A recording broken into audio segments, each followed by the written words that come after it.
भी टाइम मिले तो अपने देश के बारे में सोचना, फिर देखना हमारे आसपास चल क्या रहा है। अगर आज मैं आपसे पूछ दूं कि हमारी कंट्री के किसी एक ऐसे डिपार्टमेंट का नाम बताओ जहां पे बिल्कुल करप्शन ना हो, आप लोग सोच सोच के थक जाएंगे, लेकिन ऐसा कोई डिपार्टमेंट आपको नहीं मिलेगा। हमारे यहाँ के लीडर्स तो करप्ट थे, लेकिन लीडर्स के साथ साथ हमारे यहाँ के लोग भी करप्ट हैं। आज हमारे देश में 80 करोड़ लोग राशन लेते हैं। उन 80 करोड़ में से कई सारे लोग ऐसे हैं जिनको राशन की जरूरत नहीं है। कई सारे लोग ऐसे हैं जिन्होंने पैसों के दम पर ग्रेजुएशन कर लिया है, लेकिन उन्होंने कभी कॉलेज का दरवाजा तक नहीं देखा। हमारे देश में एक इंसान जो फुटपाथ के किनारे रेडी लगाता है, उसको भी महीने के पुलिस वाले या एमसीडी को पैसे देने होते हैं। हमारे देश का एक छोटा गांव, वहां पे आपको दारू का ठेका मिल जाएगा, लेकिन वहां से हॉस्पिटल की दूरी कम से कम 100 किलोमीटर दूर होगी। और हमारे गवर्नमेंट स्कूल की स्थिति क्या है वो सबको पता है। एक आम इंसान अगर उस पर कोई एफआईआर कर देता है फर्जी, तो वो गवर्नमेंट जॉब के लिए अप्लाई नहीं कर सकता। लेकिन हमारे यहाँ के लीडर्स, उन पे कई सारे क्रिमिनल चार्जेस होते हैं, इसके बावजूद वो संसद भवन में बैठकर हमारे लिए रूल्स बनाते हैं। एक इंसान दिन रात मेहनत करता है, तब जाके उसकी इनकम 5 साल में 1-2% बढ़ती है। लेकिन हमारे लीडर्स अगर एक बार विधायक या सांसद बन जाते हैं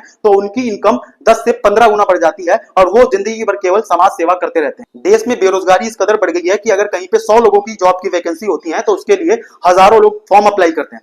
ये वो सब चीजें हैं जिनको हर कोई जानता है। हमारे लीडर्स को तो ये भी पता रहता है कि चुनाव के टाइम पे शुक्ला परिवार ने, गुप्ता परिवार ने किस पार्टी को वोट दिया है, तो उनको ये भी पता है कहां से करप्शन हो रहा है और देश में क्या स्थिति को सुधारने की जरूरत है। लेकिन वो लोग इसको सुधारने का प्रयास नहीं कर रहे हैं, क्योंकि ना ही उनके बच्चों को गवर्नमेंट हॉस्पिटल चाहिए, ना ही स्कूल चाहिए, ना ही जॉब चाहिए। और जिन लोगों को ये सब चाहिए, वो लोग केवल उनकी बातों में आकर धर्म और जात के नाम पर उनको वोट दे रहे हैं। मेरी एज आप लोगों से छोटी होगी, एक्सपीरियंस आप लोगों से कम है, लेकिन मैं इतना जरूर बोल सकता हूं कि जो स्थिति हमारे देश में इस समय है, अगर वो ऐसे ही बनी रही तो आगे चलकर हमारी देश में स्थिति बद से बदतर हो सकती है।